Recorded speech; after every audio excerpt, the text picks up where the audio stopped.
versus your girl Rhea and IYO. So this is something that we've talked about before. Triple threat matches to a promotion sometimes are because they're afraid that the match isn't going to do well on its own, like a IYO versus Naomi or whatever. But that is definitely not the case anymore. And I remember, again, I'm not 1,000 years old, but I remember that people used to say, like, when the women's matches would be, it's like, oh, I'm going to get up and go to the bathroom. Yeah. That is not happening anymore. No. Like, these matches are obviously incredible. Must see. Yep. People are going to see these matches, and specifically these matches, and guy, gal, it doesn't matter. So I think this match, Naomi is killing it right now. I mean, just absolutely killing it. So I'm interested in what you both think about this match because, I mean, arguably the top 3 in the world right now. Yep.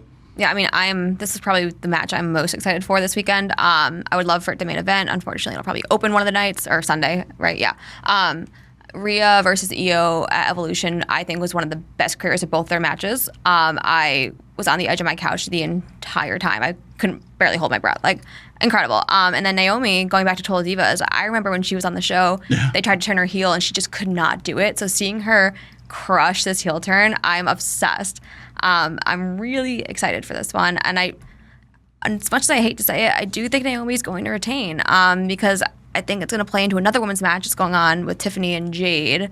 And I think we'll see Jade and Naomi at Crown Jewel for the Crown Jewel champion. No, I agree 100% with what you said, but I also have to say, for me, I think it's like Rhea's done a lot of good this year to where she's kind of taken a back seat. She's helped elevate IYO SKY to make her more of a credible champion this year.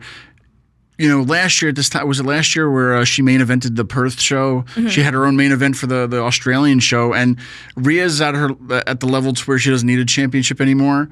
But at the same time, I think she's also a huge name for them to, like, I would put that championship back on her. I feel like she deserves it for the kind of year she's kind of helped build the women's division. Naomi, great job. You know, I always loved Naomi. Even when they got rid of her, I'm like, oh, she was like one of the most athletic girls women that they had. For nobody else was doing the kind of stuff that she was doing. So I'm glad she's kind of found a little bit of a groove with what she's doing. So I'm happy to see that because, like, it just goes to show when you actually let these wrestlers shine a spotlight on what they're doing and give them the time to shine, they'll shine. So I'm glad to see her actually shining a little bit in this. And like IYO, you know, even though there's a language barrier, you know, she's been still being able to hold her own.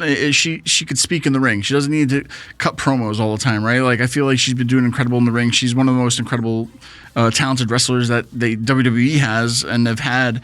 But I think at the end of the day, for me, Rhea's kind of really helped elevate all these women all year. And I would love to see her with the championship back for a little bit. And even if that does help elevate maybe like Jade down the line, if you will, because, you know, they got a lot invested with her too, especially becoming the women's the queen of the ring. I was going to say king of the new queen of the ring, if you will. So, you know, there's still a lot of things going on with this women's division, but, you know, once again, they're not bathroom breaks anymore. Even though there's some other matches that could be that, but like these matches, especially this women's match, is definitely one to see.